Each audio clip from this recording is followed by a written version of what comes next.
कंबल एक ही था। मैंने कहा, तुम अलग ले लो। वह बोला, ठंड बहुत है मम्मी जी, आप भी ओढ़ लो। कंबल के अंदर हमारा कंधा कंधे से टकरा रहा था। मैंने महसूस किया उसकी सांस तेज़ है। मैंने भी सांस रोक ली।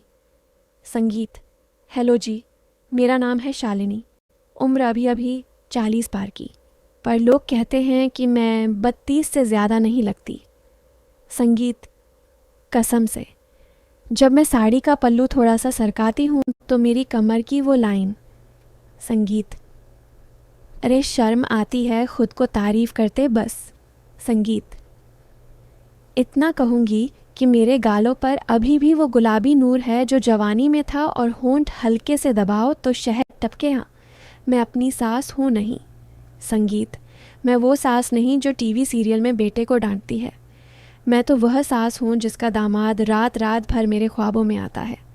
मेरी बहू का नाम है पूजा और मेरा दामाद, उफ, नाम लेते ही दिल में आग सी लग जाती है, रोहन। 28 साल का जवान शेर, आवाज़ गहरी, और जब वो हंसता है ना तो उसकी हंसी मेरे सीने में धड़कन पैदा कर देती है। मैंने कभी सोचा भी नहीं था कि मेरे घर में ऐसा मर्द आएगा जो मुझे मम्मी जी कहकर भी मेरे बदन में सिहरन पैदा कर देगा। तो सुनो, बात आज से 2 साल पहले की है। हमारा घर पुराना है, कानपुर के गंगा घाट के पास। ऊपर का फर्श टूटा फूटा, नीचे ईंटें, बीच में वो बड़ा सा आंगन जिसके चारों तरफ बरामदा। संगीत, बरसात में छत टपकती है, पर सर्दी में वो बरामदा हमारा गर्मजोशी का अड्डा बन जाता है। उसी बरामदे में एक दिन मैं और रोहन अकेले थे। पूजा अपनी मायके गई थी 3 दिन की छुट्टी लेकर। संगीत, घर में बस मैं, रोहन और ऊपर वाले कमरे में सोया हुआ मेरा देवर का लड़का सोनू, जो दिन भर मोबाइल में फ्री फायर खेलता रहता है। सुबह का वक्त था। मैं चाय बना रही थी। पुरानी स्टोव पर चाय उबल रही थी और मैंने नीली बॉर्डर वाली साड़ी पहनी थी, वो साड़ी जो मेरी नाभि से थोड़ा नीचे लटकती है। रोहन अचानक किचन में आया। पीछे से बोला, मम्मी जी चाय में अदरक डाल दी ना। उसकी सांस मेरी गर्दन पर लगी। मैंने मुड़कर देखा तो वह मेरे इतना करीब था कि उसकी छाती मेरे कंधे से छू रही थी। मैंने हल्के से पीछे हटते हुए कहा, हाँ बेटा, डाल दी, पर तुम इतना पास क्यों आ गए? चाय गिर जाएगी। वो मुस्कुराया। गिर जाए तो मैं साफ़ कर दूंगा मम्मी जी, आपकी साड़ी पर दाग नहीं लगने दूंगा। उसकी नज़र मेरी कमर पर थी। संगीत, मैंने सोचा, अरे ये क्या देख रहा है, पर मन में एक मीठी सी गुदगुदी हुई।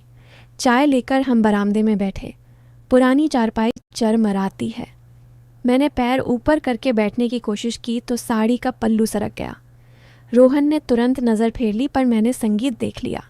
उसकी आंखों में वो चमक थी जो मर्दों की होती है जब वो छुपाना चाहते हैं। मैंने जिए हुए जानबूझकर पल्लू नहीं संभाला। संगीत, बोली, रोहन, तुम्हारी मम्मी जी की कमर अब भी पतली है ना? वो हंसा, मम्मी जी आप तो बॉलीवुड हीरोइन लगती हो। पूजा को तो जलन होती होगी। मैंने आंख मारी। जलन तो मुझे होती है जब तुम पूजा को गले लगाते हो। अरे ये मैंने क्या बोल दिया? मैं शर्मा गई। रोहन चुप हो गया, फिर बोला, मम्मी जी आप भी तो गले लगा सकती हो। मैंने हंसकर टाल दिया। पर उस दिन से हमारे बीच एक खेल शुरू हो गया। अगर यह खेल तुम्हारे दिल को छू गया तो अभी चैनल सब्सक्राइब कर लो, क्योंकि ऐसी इमोशंस भरी कहानियाँ सिर्फ यहीं में मिलती हैं जो तुम्हें हमेशा बांधे रखेंगी। शाम को बिजली गई। पूरा मोहल्ला अंधेरे में। मैंने मोमबत्ती जलाई। रोहन फ़ोन की लाइट जलाकर मेरे पास बैठ गया। हम पुरानी बातें करने लगे। मैंने बताया कि शादी से पहले मैं कितनी शरारती थी। वो बोला, अब भी तो हो मम्मी जी। मैंने उसके गाल पर चिकोटी काटी। कोई दामाद जी छेड़ रहे हैं। वो हंसा, फिर अचानक बोला, मम्मी जी आपके हाथ बहुत नरम हैं। मैंने हाथ पीछे खींच लिया, पर दिल धड़क रहा था। रात गहरी होती गई। सोनू ऊपर सो रहा था, हम नीचे बरामदे में। रोहन ने कंबल ओढ़ लिया। संगीत, मैंने भी कंबल एक ही था। मैंने कहा, तुम अलग ले लो। वो बोला, ठंड बहुत है मम्मी जी, आप भी ओढ़ लो। कंबल के अंदर हमारा कंधा कंधे से टकरा रहा था। मैंने महसूस किया उसकी सांस तेज़ है। मैंने भी सांस रोक ली। फिर अचानक बाहर कुत्तों के भौंकने की आवाज़ आई। मैं डर के मारे रोहन से लिपट गई। उसने मुझे कसकर पकड़ लिया। उसका हाथ मेरी कमर पर था। मैंने महसूस किया उसकी उंगलियां हल्के से दबा रही हैं। मैंने कुछ नहीं कहा, बस सिर उसके कंधे पर रख दिया। 5 मिनट 10 मिनट कुत्ते चले गए, पर हम अलग नहीं हुए। बोली, बेटा सो जाओ। वो चुपचाप ऊपर चला गया। मैं रात भर सो नहीं पाई। अगर यह गुदगुदी तुम्हारे दिल में उतर गई तो चैनल सब्सक्राइब कर लो, क्योंकि ऐसी भावनाएं सिर्फ यहीं मिलती हैं जो तुम्हें रात भर जगाए रखेंगी। अगली सुबह पूजा आ गई, सब नॉर्मल। संगीत पर रोहन की नज़रें अब भी मेरे ऊपर थीं। मैंने भी उसे देखकर मुस्कुराना शुरू कर दिया। अब खेल बढ़ गया। एक दिन मैं छत पर कपड़े सुखा रही थी, पुरानी छत जहाँ कबूतरों का झुंड रहता है। रोहन अचानक ऊपर आया, बोला, मम्मी जी मदद करूं? मैंने हंसकर कहा, हाँ, ये साड़ी उठाओ। वो साड़ी उठाने लगा।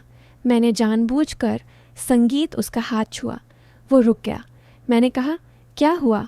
वो बोला, कुछ नहीं मम्मी जी, बस आपकी उंगलियां ठंडी हैं। मैंने कहा, गर्म कर दोगे? वो हंसा कैसे।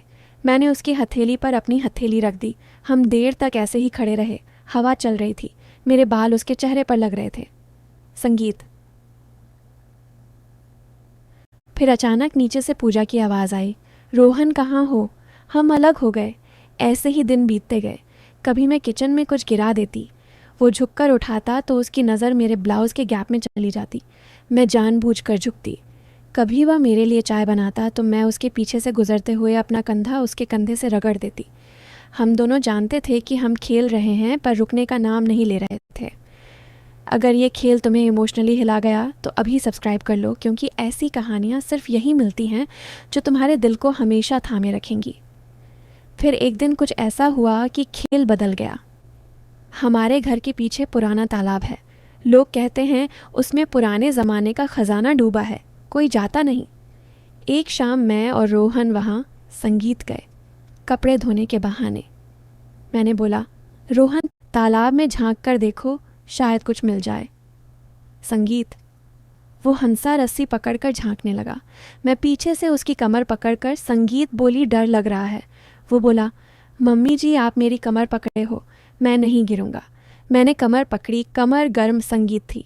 मैंने उंगलियां हल्के से दबाईं। वो रुक गया। फिर धीरे से संगीत बोला, मम्मी जी आपकी सांस मेरी कमर पर लग रही है। मैंने कहा, तो क्या करूं? वो मुड़ा मेरे इतना करीब कि हमारे होंठ आपस में टच होने वाले थे। मैंने आंखें बंद कर लीं, पर अचानक तालाब से एक जोर की आवाज़ आई, जैसे कोई पत्थर गिरा हो।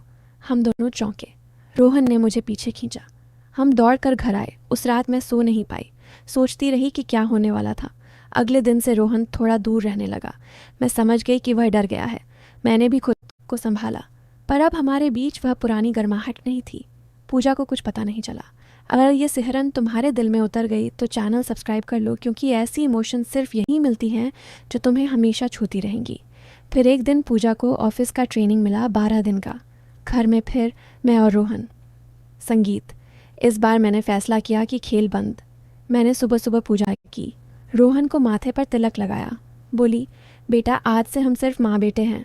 वो चुप रहा, पर आंखों में कुछ था। शाम को मैंने खाना बनाया।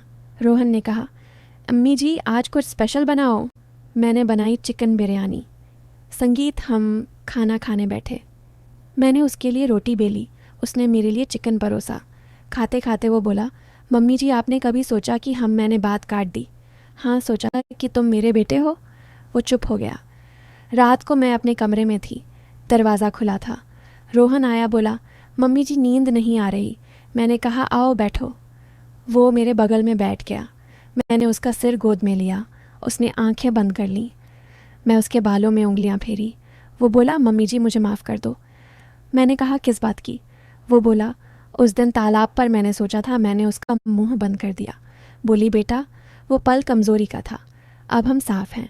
फिर मैंने उसे अपनी ज़िंदगी की सच्ची कहानी सुनाई कि कैसे मैं 20 साल की उम्र में शादी के बाद अकेली पड़ गई थी, कैसे मेरे पति हमेशा बाहर रहते थे, कैसे मैंने पूजा को अकेले पाला। रोहन रोने लगा, बोला, अम्मी जी मैं आपका बेटा हूँ। मैंने उसे गले लगा लिया। इस बार माँ की तरह उस रात हम देर तक बातें नहीं करते रहे। सुबह पूजा आई, हमें देखकर बोली, क्या बात है, इतना खुश क्यों हो? मैंने कहा, तेरा पति मेरा बेटा बन गया। आज 8 साल बाद भी रोहन मुझे मम्मी जी कहकर गले लगाता है। कभी कभी पुरानी याद आती है तो हम दोनों हंस पड़ते हैं। और हाँ, वह तालाब पिछले साल नगर निगम ने भर दिया। कहते हैं उसमें सचमुच खजाना था, पर अब वह हमारी यादों में डूबा है। अगर यह कहानी तुम्हारे दिल को छू गई तो अभी चैनल सब्सक्राइब कर लो, क्योंकि ऐसी इमोशनल स्टोरीज सिर्फ यही मिलती हैं जो तुम्हें हमेशा अपनों जैसा महसूस कराती रहेंगी।